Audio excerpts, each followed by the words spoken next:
The next and pretty much last section of Troubles at Home and Abroad is about, well, what's going on abroad. Why, well, particularly which country is most angry, and hopefully some of you know the country next to me, Spain. Now, we've seen Spain again drip thread throughout the rest of, should we say, the topic in Voyages and others, but there's a number of reasons why Spain and Britain do not get along. The first section is called King, Brother-in-law, Potential Husband, and you might remember who we are talking about. We are talking about Philip II, the King of Spain.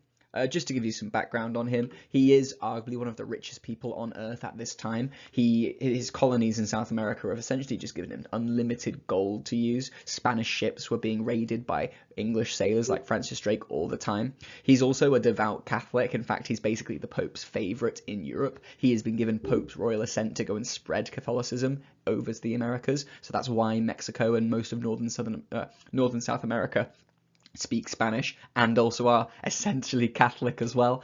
And frankly, to understand why he's annoyed with Elizabeth is obviously the Protestantism idea and the raiding idea, but then also he was married to Mary First, the Catholic queen that should say puts Protestants on the stake. Him and Mary were married before Elizabeth came to the throne, and they did not have kids.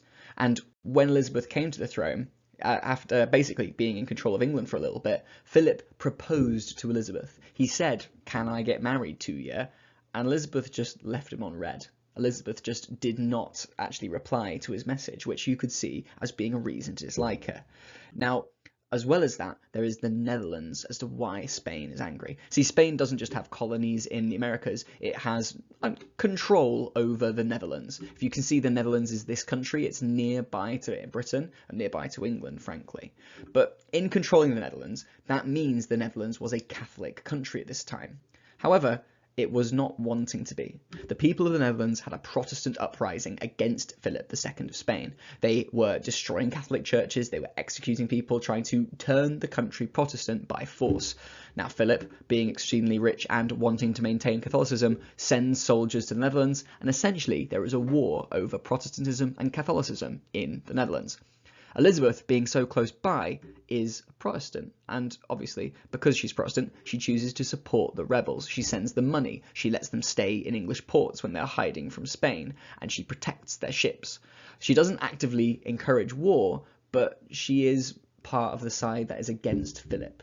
This kind of distaste, you can imagine, is very verbal and out loud, probably so open to stain, but there's no reason to go to war. And then I spoil it by entitling the next section, A Declaration of War. See, eventually, as part of the Netherlands, should we say, uprising, there is a leader that is killed by a Catholic, and Elizabeth decides to send 7,000 troops to go and support the rebellion, which is an act and declaration of war against Spain.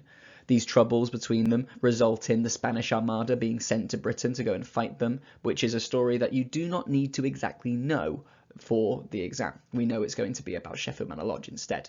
But if you can understand and explain to yourself or to me why Spain and what problems Spain specifically has with England, the next step, talking about naval warfare, will make a lot more sense. But thank you very much and good luck. See you later.